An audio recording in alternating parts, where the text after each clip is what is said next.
Ok. Nós estamos recebendo hoje a irmã Jane e o doutor Manuel. São novos aqui no grupo.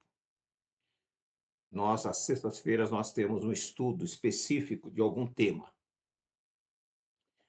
E hoje nós vamos falar de dois grupos: as ovelhas perdidas da casa de Israel e a casa dos gentios. Qualquer dúvida, vocês sintam-se à vontade. Aí na telinha do celular tem uma mãozinha, é só levantar que a gente responde as perguntas dentro do texto, né, do contexto aqui, para não confundir a mente de ninguém. Mas fiquem à vontade, tá? Para tirar as suas dúvidas, e eu tenho certeza que a gente vai conseguir avançar nesse estudo de hoje.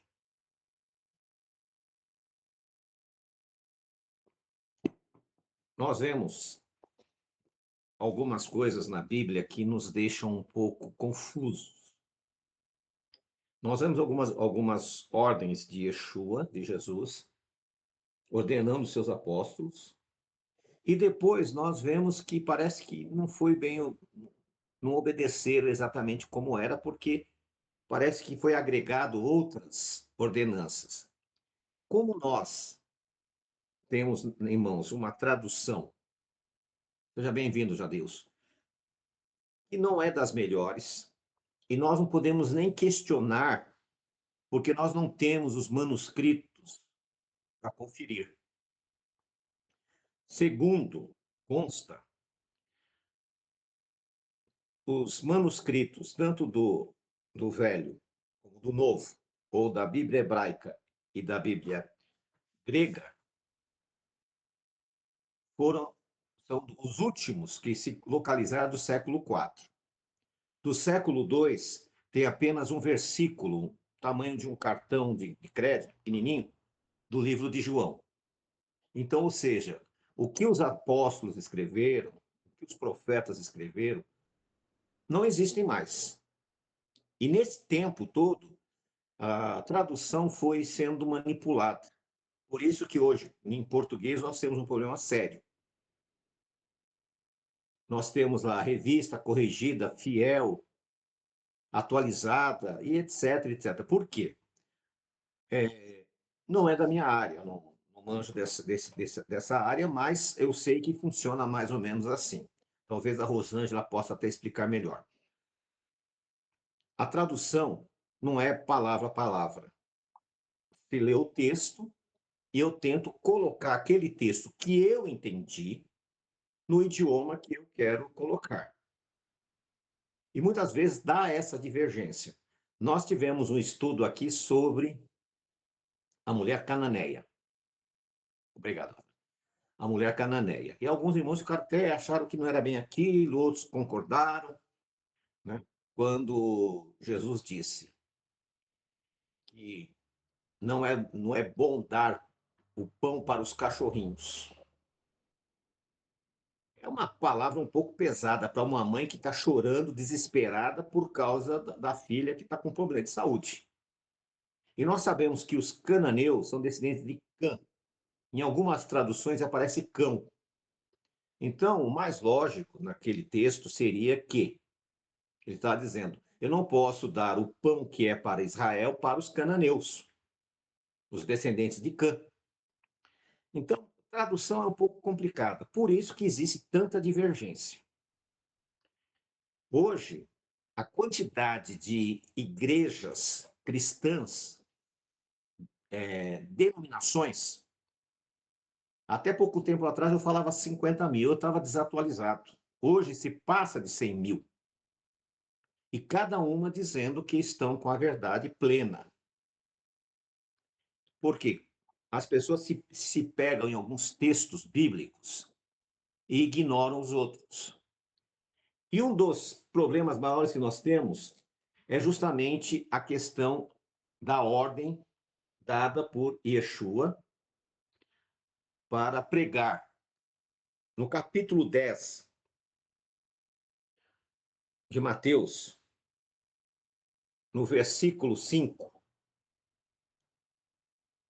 Jesus separa os 12 apóstolos e dá uma comissão para eles.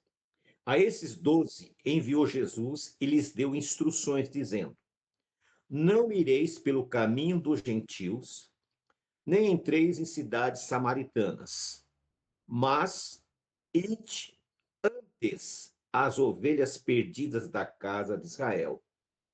E indo pregai, dizendo: o reino dos céus está próximo. Muito bem, então aqui nós temos a primeira comissão. Vocês não vão pregar para gentios, vocês não vão pregar para samaritanos, mas vocês vão buscar as ovelhas perdidas da casa de Israel. Ele não ordenou a eles, vocês vão pregar para os judeus. Porque as pessoas confundem muitas vezes judeu com a casa de Israel.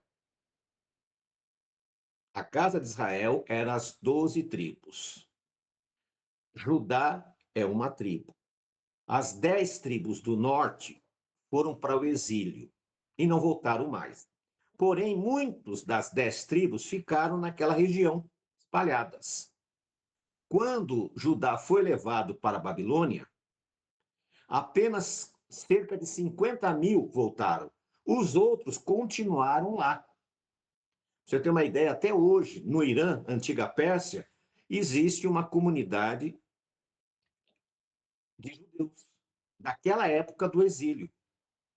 Então, nós vemos que Jesus dá uma ordem para que eles vão em busca dessas ovelhas perdidas.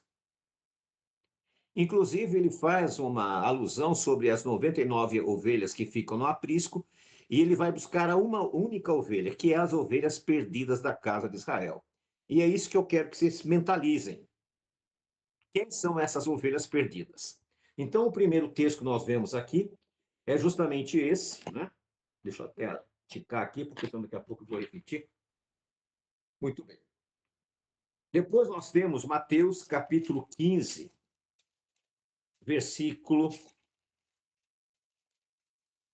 capítulo 15, versículo do 21 ao 28. Vamos lá. Aqui retrata justamente a questão da mulher cananeia. E ele diz: eu só vim, eu não posso tirar da casa do meu povo, casa de Israel, para dar para vocês. E isso incomoda um pouquinho as pessoas, por quê? Porque as pessoas dizem: poxa vida, mas e como é que fica o gentil? Porque muitos de nós acreditamos que temos na nossa veia correndo o sangue do povo de Israel, principalmente aqui no Brasil. Se estima que 70% dos brasileiros têm ascendência judaica. Por exemplo, nós temos aqui, eu tenho o sobrenome Soares, tem a Rosângela, tem também sobrenome Soares. Nós não somos parentes próximos, mas nós temos um parente que veio no passado, dele que saiu a minha linhagem e a linhagem dela também, pelo próprio sobrenome. O sobrenome Soares, ele vem de Shoar, que é holocausto, Eretes, terra do holocausto. Então, o nosso antepassado em comum, por acaso, nós nos conhecemos na Techuvá. Quando ele chegou no Brasil, ele adotou esse nome, que era um acrônimo de Soares de Shoar Eretes, terra do holocausto. Somos parentes mais distantes, né? Somos parentes distantes. Então, o que acontece? E assim, outros irmãos também acabaram, né? Wellington, seja bem-vindo. Wellington está lá na terra do tio Sam. Fique conosco, seja bem-vindo. Então, irmãos, quando Yeshua manda eles buscarem, eles vão buscar da seguinte forma: vá às ovelhas perdidas da casa de Israel e anunciai que o reino Agora, outra coisa que eu quero que você coloque na mente.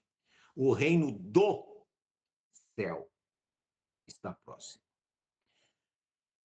Jesus não disse o reino no céu.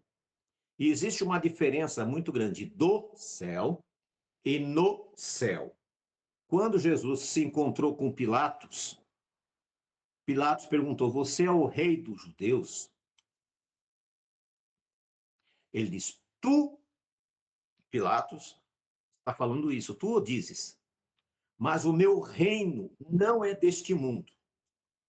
Ou seja, Jesus veio anunciar o reino do céu e não no reino no céu. Primeira coisa. Então, a diferença é gigantesca. O reino no céu é que o reino vai ser em outro lugar, no universo. O reino do céu é que o reino de Deus venha até nós. Foi essa a mensagem. E nós vemos aqui que Yeshua, Jesus, ele ordena que eles vão pregar para a casa de Israel. Em Marcos, no capítulo, aliás, perdão, Mateus capítulo 18, 28, perdão, 28, tá ruim o negócio aqui hoje.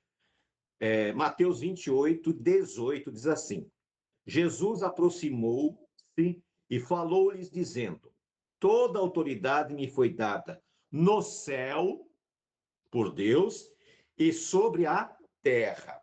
Pulamos para o versículo 20. Ensinando-lhes a guardar todas as coisas que eu vos tenho ordenado, e eis que eu estou convosco todos os dias até a consumação dos séculos. Aqui são as últimas palavras que Jesus dá aos seus discípulos, depois dele ter ressuscitado. Então ele diz: Olha, ensine a guardar todas as coisas que eu tenho ordenado. Vamos fazer uma reprise aqui do que ele ordenou: que eles fossem atrás das ovelhas perdidas da casa de Israel, que eles ensinassem que o reino do céu está chegando, né? E nós vamos ver também que ele ensinou para os discípulos que a forma de observar a lei de Deus pelos fariseus e por aqueles grupos de seitas judaicas estava equivocado. Não era daquela maneira. E ele vai fazer alguns milagres específicos no sábado, para mostrar que fazer o milagre no sábado não era pecado. Porque eles sobrecarregaram o sábado de uma forma absurda. Você não poderia arrastar uma cadeira, porque se fizesse um risco no chão, um risco pode ser uma valeta. E uma valeta pode ter 1 milímetro, como ter 10, 20, 50.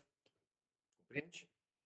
Eles começaram a criar cercas, que eles chamam cercas, para que você cuidasse na questão do sábado, tivesse muita preocupação.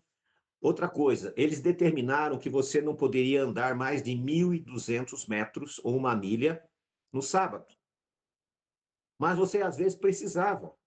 Então, como era feito? Se você tivesse que andar 5 quilômetros, então você teria que andar 1 milha, bater na casa de uma pessoa, entrar, tomar um copo d'água, ficar uns minutos, depois sair e fazer a mesma coisa, repetir isso 5 vezes. E eles começaram a criar essas regras. Então Jesus veio ensinar que não era daquele jeito. Eles estavam compreendendo as coisas erradas. O sábado foi feito para o homem, para que o homem descanse, mas não para ser um fardo. Então nós vamos ver vários textos em Mateus capítulo 12, em João capítulo 5, em João capítulo 9, falando a questão dos milagres que foram feitos no sábado. Por quê? Nós, alguns de nós aqui, somos oriundos do movimento adventista. E quando eu era adventista, eu tinha um problema sério. Por quê? Foi ensinado que para ser salvo, eu teria que guardar o sábado. Quando a Bíblia diz que eu guardo o sábado porque eu sou salvo. É o inverso. E aí eu tinha idolatria pelo dia de sábado. Eu não entendia aquilo, porque foi massificado na minha mente que eu deveria fazer de uma forma rigorosa. E, na época, eu trabalhava numa empresa e o horário de sair era às 5h30. Quando chega o meados de junho e julho, o horário, o pôr do sol era 5h27.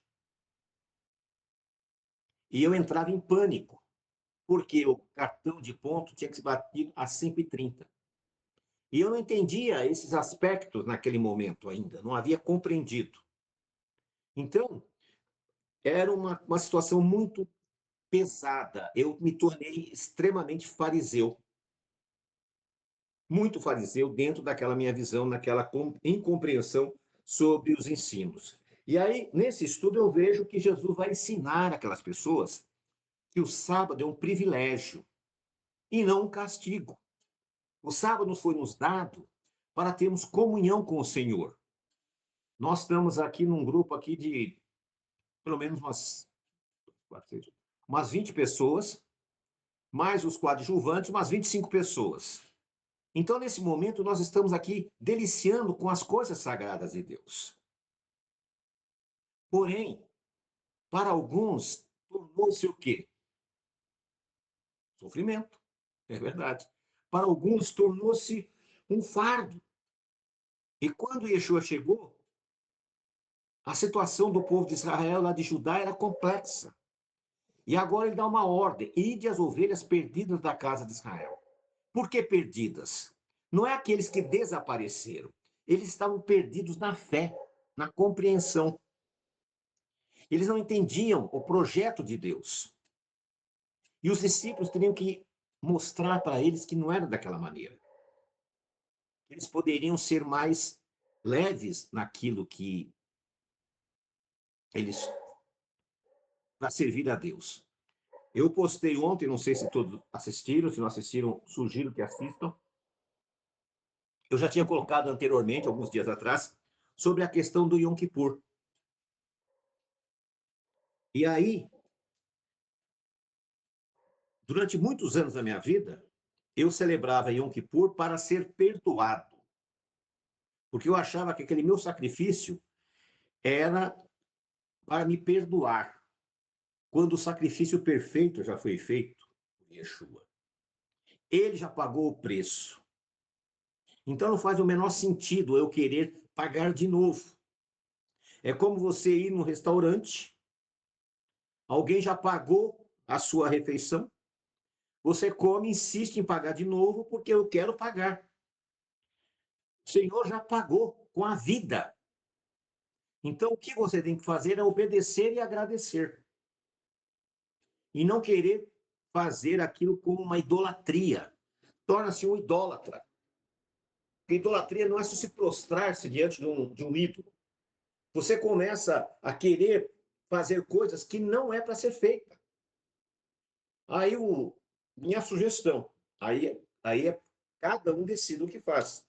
No Yom Kippur é um bom dia para que você reflita em tudo que você fez. Israel, quando estava passando por uma privação, eles jejuavam, pedindo sabedoria a Deus. Se alguém quiser jejuar para pedir que Deus abra sua mente para compreender mais as palavras, não tem problema nenhum. Você não pode jejuar para ser perdoado. Aí está correto, está errado. Se você desejar jejuar para alcançar uma graça de libertação, sua mente ficar mais aberta, uma gratidão a Deus, tudo bem. Então, nós precisamos começar a tentar entender melhor o Evangelho. Porque hoje, nessa quantidade enorme de religiões, cada religião diz: a verdade está comigo. Mas quando nós vamos analisar a verdade, não era bem assim. Voltando ao princípio que eu falei agora há pouco, sobre a questão de tradução. Nós vemos que existem alguns fatores que são preponderantes com relação a interpretar errado alguns textos. E isso faz com que a gente, né, comece a ficar a seguir ideias que não são exatamente aquilo que é o plano de Deus. Quando nós entramos no movimento de Techuvá, restauração, naquela época, o objetivo principal era para nós que estávamos entrando para a missão judaica, praticarmos os ensinos baseados na visão judaica da Bíblia. E alcançar os judeus e apresentar Jesus para eles. Com o passar do tempo, algumas organizações messiânicas começaram a adotar práticas do farisaísmo e adotaram o nome judaísmo messiânico, judaísmo nazareno. E começaram a trazer práticas não dos ensinos de Yeshua, mas práticas do farisaísmo. E isso aí começou a abrir uma porta de apostasia para essas pessoas, porque elas começaram a se afastar de Yeshua e começaram a rejeitar Yeshua. O judaísmo não querendo essas pessoas lá com eles, porque eles são fariseus e na visão deles nós somos impuros. E se somos impuros, se estivermos entre eles, vamos contaminar. Foi quando eles criaram um movimento chamado Bnei Noah. É um tipo de apartheid, que você acha que você está praticando a fé do judaísmo, você acha que você tornou-se um judeu, mas na verdade você é um apatriado, fora da realidade que eles querem. Por quê? Porque é uma seita.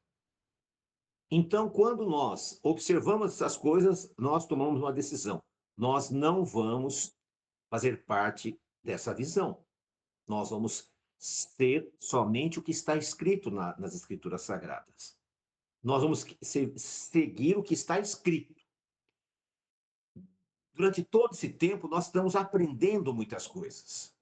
Tem coisas que são reveladas, mas demoram para a gente compreender.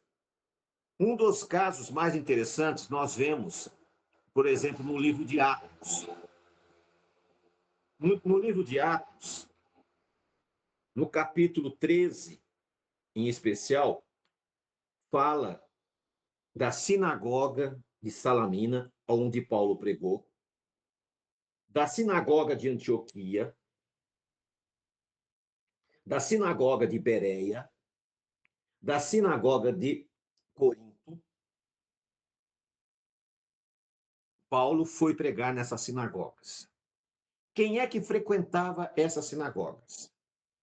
Eram israelitas que não moravam em Judá, eram judeus que não moravam em Judá e que moravam nessas cidades, que frequentavam essas sinagogas. E Paulo vai lá pregar. Se quando você pegar esse capítulo, principalmente, vou só citar, não vou ler tudo para não ser muito longo, mas é Atos 13, depois eu coloco lá no grupo. Atos 14, Atos 17 e Atos 18. Fala explicitamente sinagoga. Mas, no título do texto, coloca Igreja de Corinto, Igreja de Antioquia, mas não era igreja, era sinagoga. Igreja só vem surgir no século IV. Ou seja, houve uma distorção. Os apóstolos iam na sinagoga. Nenhum apóstolo colocou sequer um dia um pé na igreja. Eu sei que para alguns aqui vai escandalizar, é natural. Mas se você observar o que eu estou falando, você vai ver que é verdade. Nunca eles colocaram um pé numa sinagoga.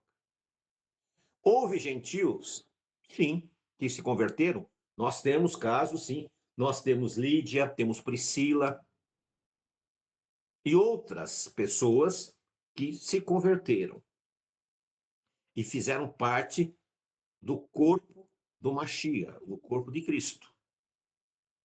Porém, o que eles tiveram que fazer? Observar a lei de Deus. O profeta Isaías, há 2.500 2.500 anos, mais ou menos, para ser exato, no capítulo 56, eles nos falam como nós. Vamos lá. Isaías 56. Como nós, gentios, por que eu digo gentios? Mas você pode dizer, mas no começo você falou que Soares era judeu? Sim, só que misturou. Nós aqui no Brasil somos misturados. Então, na minha família, a mãe do meu pai era uma índia, era búlgara, lá na cidade de Amparo. O meu avô pegou ela na aldeia. Ela não tinha nem sobrenome e nem nome. Então ele chamava ela de Maria e o nome dela ficou como Maria José Soares, porque o meu avô chamava José Soares. Então ele casou e misturou, como a maioria de nós se misturamos. Na parte da minha mãe também houve mistura. O Fabiano, o tataravô dele era português. O outro veio da África. Então, não existe aquele hoje, o puro sangue. O que existe são pessoas que se misturaram. Porém, o que eu mais gosto dessa história é o que Isaías falou 500 anos antes. Olha que coisa linda. Assim diz Jeová: guardai equidade e praticai a justiça, porque a minha salvação está a ponto de chegar e a minha justiça de manifestar-se. Feliz o homem que faz isso, e o filho do homem que se agarra a ele, que guarda o sábado sem profaná-lo e guarda a sua mão de fazer o mal. E o estrangeiro que segue a Jeová, não fale. Aqui o estrangeiro é o gentil, tá? Dizendo: certamente Jeová me apartará do seu povo. E não diga ao eunuco: eis que sou uma árvore seca. Porque assim diz Jeová aos eunucos que guardam os meus sábados e escolhe o que eu quero e se mantém firme na minha aliança. Eu vos darei um lugar em minha casa e dentro dos meus muros, um monumento e um nome melhor do que os filhos e filhas. Um nome perpétuo vos darei, ao qual nunca perecerá. Aos estrangeiros que sigam a Jeová para servi-lo e amem o nome de Jeová para serem seus servos, e todos que guardam o sábado sem profaná-lo e se mantêm firmes em minha aliança. Eu os levarei ao meu santo monte e vos alegrarei em minha casa de oração. Seus holocaustos e seus sacrifícios serão aceitos no meu altar, porque a minha casa será chamada casa de oração para todos os povos. Disse Deus Jeová: o que reúne os dispersos de Israel, ainda juntarei outros com ele, além dos congregados. Olha que coisa linda. O Senhor diz: eu vou dar um nome para vocês melhor do que o nome dos filhos da casa de Israel. E o que eu tenho visto hoje? A pessoa vem para ter chuva, a primeira coisa que ele faz é mudar o nome. Ele chama lá Joaquim da Silva. Ele coloca Abraão bem não sei das quantas. Ou, sei lá, inventa nomes. Você pode ver aí na internet, 80% que tem ali é tudo nome falso. Tudo inventado. Porém, o Senhor disse que vai dar um nome especial para você. Um nome eterno. E quem vai escolher o nome é Ele, não eu. Quando eu nasci, meus pais me deram um nome. Só que Deus, o que vai acontecer? Ele vai dar um nome especial para nós. Os filhos e filhas. E a casa dele será chamada Casa de Oração para Todos os Povos. Então, presta bem atenção, quando Yeshua morreu, o véu rasgou de alto a baixo. Acabou aquele sistema de sacrifícios, aquele sistema de salvação. Agora, o gentil, o israelita, o judeu podem ser alcançados através da obediência e da aliança. E o segredo é guardar o Shabá, o sábado. que é o sinal de Deus, como Ezequiel havia falado. Santificai os meus sábados, no plural, pois servirão de sinal entre mim e vós. Aqui ele fala sábados no plural. Quando aparece a palavra sábados, que o tradutor colocou no plural, significa o sétimo dia e as festas bíblicas. Esse é o sinal. A aliança que nós precisamos entrar. Então, você coloque isso na sua mente. Você que está chegando, tenha um pouquinho de paciência para aprender. As coisas não são como nós queremos. Nós chegamos com a mente cheia de ideias e de pensamentos. Nós defendemos a bandeira de uma fé que a gente acredita, até que nós vamos descobrir que aquilo não era bem daquele jeito. Por isso, a primeira coisa que nós temos que fazer é ter paciência para aprender, perguntar, tirar a dúvida. As irmãs, costumeiramente, têm buscado a irmã Rosângela, a irmã Maria, a irmã Sumara, a irmã Paloma, e têm conversado entre si, tiram as suas dúvidas. Os irmãos têm procurado a mim também, e nós estamos tirando as dúvidas. Ou seja, o que Deus está oferecendo para você é muito melhor do que as pessoas estão oferecendo hoje. Elas acham que porque colocou um quipá na cabeça, um talit nas costas, ele se tornou um super judeu. Quando Deus diz, eu vou te dar um nome melhor, desde que você entre na minha aliança. E o convite que Deus está fazendo para você é esse: entre na minha aliança. Pare de acreditar em fantasias e teologias, ideologias, pensamentos equivocados. Pare de seguir homens e comece a seguir o que está escrito. Os discípulos receberam uma ordem: ide as ovelhas perdidas da casa de Israel. Essas ovelhas se espalharam por todas as partes. E hoje o convite é para nós aqui. Se nós entrarmos nessa aliança, se nós guardarmos os sábados e não só o sétimo dia. Porque uma coisa você tem que entender, quando aparece a palavra na Bíblia sábado, a palavra sábado é só para no português. E, por sinal, parece com Shabat, mas não tem nada a ver. A palavra Shabat significa descanso. Em inglês, o sétimo dia é chamado Saturday, que é o dia de Saturno. Então, essa nomenclatura do dia não tem nada a ver. Não confunda as coisas.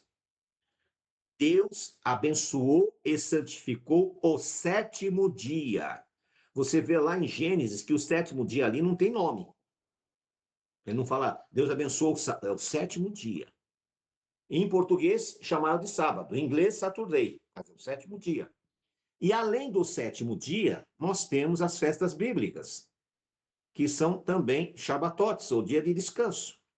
Se você começar a observar essas festas sagradas, você entrar nesta aliança e receber Yeshua como Senhor da sua vida, e guardar essas ordenanças porque você é salvo, e não para ser salvo, que é outra diferença, da mesma diferença que é reino do céu e reino no céu.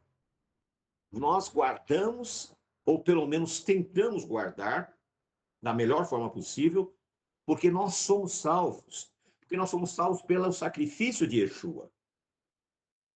Quando ele padeceu por mim e por você. O nosso pecado já foi pago. Nós não temos mais esse problema quando nós entramos em aliança com ele. Então, se você ainda não entendeu esse projeto,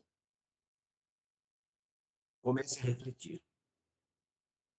O jovem rico, vocês lembram da história. Ele chega para Yeshua e diz: bom mestre, o que faço para herdar a salvação? Uma pergunta esquisita para um judeu fazer. E o judeu sabe que ele, para ser salvo, ele tem que guardar a Torá.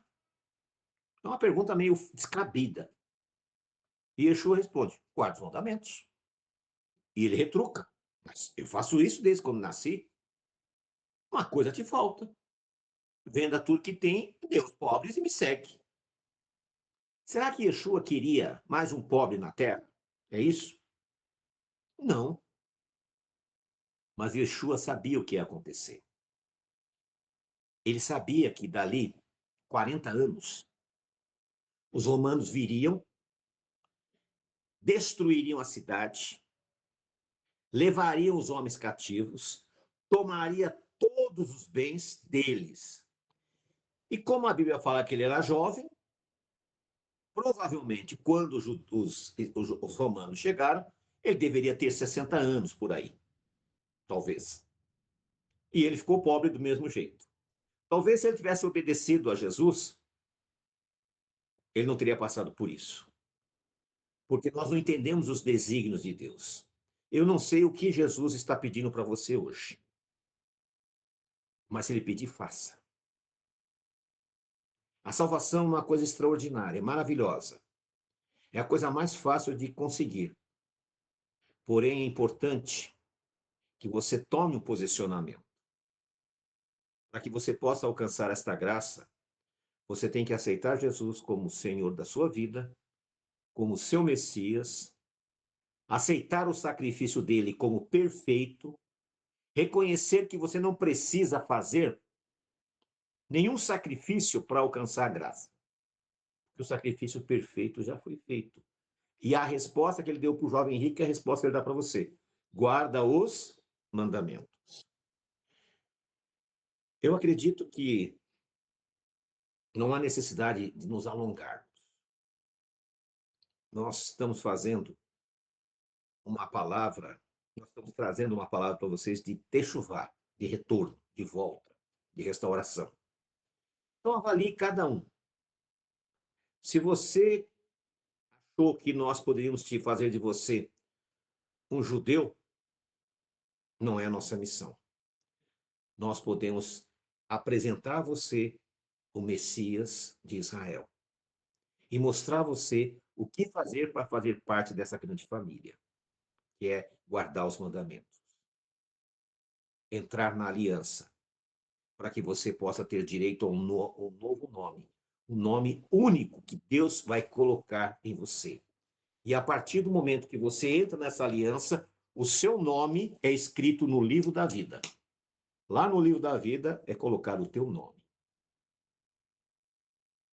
Então, receba essa graça, receba essa salvação. Esse é o dom gratuito de Deus. Ser salvo pela obediência, ser salvo pela fé. Em Apocalipse 14:12 diz: aqui está a sabedoria. Os que guardam os mandamentos de Deus e têm a fé em Yeshua, em Jesus. E Apocalipse 22:14: bem-aventurados que guardam os mandamentos de Deus, pois terão direito de comer da árvore da vida que Adão perdeu esse direito, e poderão entrar na cidade pelas portas. Então, essa é a promessa que Deus faz para nós hoje. Você não precisa mudar a tua história, você não precisa seguir tradições, você não precisa inventar coisas, sabe? Nada disso. Apenas reconheça a obra expiatória de Jesus. Guarda os seus mandamentos. E você vai alcançar a salvação. Amém? Deus abençoe. Se algum irmão quiser tirar alguma dúvida, alguma pergunta, por gentileza, sinta-se à vontade.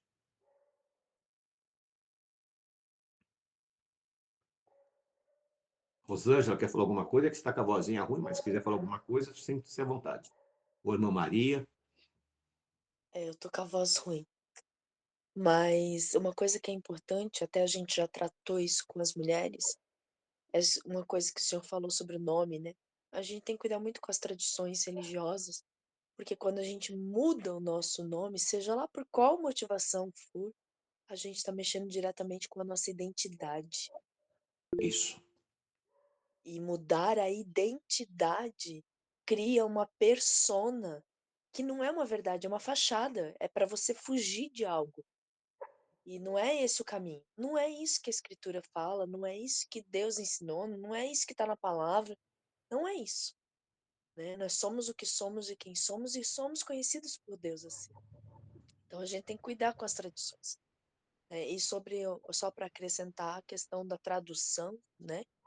Quando nós olhamos a tradução do inglês para o português, nós temos muitas palavras no inglês que são neutras. E no português nós temos o artigo masculino e feminino, que para eles isso é confuso, eles não entendem quando a gente fala essa diferença de masculino e feminino. Então, as traduções passaram do hebraico, né? A gente tem que vieram do inglês, por último veio para o nosso idioma. Então, nós vamos ter algumas problemas com tradições, porque elas são feitas com base no contexto todo, né? Eu não posso fazer tradução palavra por palavra, eu tenho que juntar todas as palavras e criar um contexto. Se eu não conheço a história, já dá erro, né? Já dá diferença. E por isso que os estudos que o senhor traz com esses fatos históricos também é muito importante. Ouvir que o jovem rico teve a chance de seguir Jesus e não seguiu, e depois ele ficou sem nada do mesmo jeito, eu acho que é uma reflexão muito grande para nós Sim. mesmo. Olhando com base no fato histórico, eu nunca tinha me apercebido nisso. E hoje, assim, virou uma chave, né? Obrigada, Ravi, pela tua disponibilidade. E Amém. agora já foi revelado nosso segredo, não somos parentes, mas o Ravi é meu irmão mais velho que eu não tive. Obrigado. Amém. Irmão Eurico, pode falar. Você levantou a mão? Acho que não está ouvindo. Mais alguém quer falar alguma coisa? Ok, ok. Muito bem. Irmão Danilo, pode falar, irmão. Você levantou a mão, pode falar. Ah, desculpa, eu não estava conseguindo ligar o microfone. Ah, tá bom. Tá bom. É, Não, mas eu queria te perguntar o seguinte, Rafa. Por exemplo, eu estou sendo despertado agora, né, para a guarda das festas, do Sim. Shabat das festas. Como que a gente faz com a empresa? Guarda. Ué, Manda os sim, funcionários para casa? claro. Você é Um sábado adventista. normal, então? O seu Hum? tataravô é adventista. Você sabe até Não melhor que entendi. eu. O seu Não, tataravô sim. já é adventista. Não, então, mas assim, os judeus fecham as suas empresas nos sábados Sim, das festas? sim. Tranquilo, E no sétimo dia. certo. Tem Essa é um a dúvida ditado mesmo, obrigado. que diz o seguinte: quem trabalha o Hum. sábado nunca deixa de trabalhar, porque nunca vai ficar dinheiro, nunca vai ganhar dinheiro, nunca vai ficar rico. Pois não, Bruno, pode falar. Eu só ia apontar uma coisa sobre as festas, né? São 7 feriados no ano, basicamente. Sim, Né? Nós temos muito mais feriados seculares, né? mais do que bíblicos, né? Exato, exato. Então, imagino eu que o problema é a condição e não o feriado em si, isso não é um problema, né? Pra gente que trabalha por conta enfim, é isso que eu ia pontuar. Obrigado. Outra coisa, Não, irmãos, não se preocupem, porque muitas pessoas dizem, mas se eu não descansar, se eu não respeitar isso, eu vou acontecer isso, vai acontecer aquilo. Não vai. Se você tiver convicção, pedir a Deus que Ele te dê força, Deus vai te recompensar. Já aconteceu isso comigo, aconteceu com outros. São 22 milhões de adventistas. São 20 milhões de judeus praticantes no mundo. Ou seja, estou falando quase 50 milhões de pessoas que guardam o sábado. pelo que me consta, a vida desses grupos de pessoas são razoavelmente boas. Amém? Amém. Mais alguém? Eu vou falar alguma coisa. Amém. Para quem guarda, que nem que o irmão Henrique está falando a respeito da empresa dele. Irmão, a partir do momento que você entrar na obediência, irmão, você vai ver a diferença. E esse dia que você guardar, que você dedicar ao Senhor, vai multiplicar, irmãos. Fique tranquilo, não vai faltar nada. Deus é maravilhoso, que Ele te recompensará. Por quê? Porque você está na obediência, entrando na obediência dele, se guardando para ele. Então, irmão, a multiplicação vem com certeza, porque é isso que eu vi, né? Através das escrituras, lendo as escrituras, que aquele dia você, mas esse dia eu não vou ganhar nada. Você vai ganhar sim, dobrado. O dia que você não guarda, você guarda o sábado, você guarda o Shabbat, no outro dia você vai começar a trabalhar, mas vai ser dobrado, irmão. Vai ganhar em dobro, com certeza. É só confiar, viu? Amém. O ano sabático, a casa de Judá ficou sem observar 70 anos. E aí ficaram 70 anos no exílio. Foram 70 anos sabáticos, porque eles achavam como nós vamos sobreviver se ficar um ano parado sem produzir na terra. O que Deus fazia? No sexto ano, Deus mandava 3 vezes mais. Aí eles passavam o sexto ano, o sétimo e o oitavo. Ou seja, quando nós obedecemos, Deus faz a parte dele. Deus não pede nada Amém, para verdade. ser possível. Amém? Só uma curiosidade, Rabino. Eu era garotinho, Rabino, 18 anos, 17 anos, e eu estava estudando a Bíblia, e de repente eu li Êxodo 20, não pode trabalhar nem você nem os seus empregados. Eu falei, opa, como é que é o negócio? É verdade. Eu recebi como uma profecia da palavra para mim. E comecei a montar meu negócio e deu certo. Porque faz sentido. Você não trabalha, o seu funcionário trabalha. Então, faz sentido, não? Amém. Muito O bem. único problema que viu, Rabino? A dificuldade que eu tenho com Êxodo 20, versículo 8, é que lá fala assim, trabalhará 6 dias, e eu não gosto de trabalhar domingo também. Aí é outra coisa. Preguiçosos não vão levar nem no céu. Brincadeira. Mas vamos lá. Irmão Danilo? Pode comer. Oi, Rabino, cortou, desculpa. Pode encerrar. Tá, vou fazer uma oração. Rabino faz a bênção final. Faço.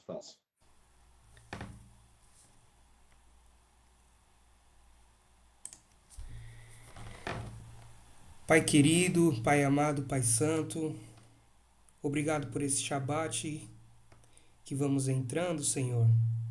Obrigado por essa reunião aqui com os irmãos, essa congregação abençoada que o Senhor nos deu, Pai.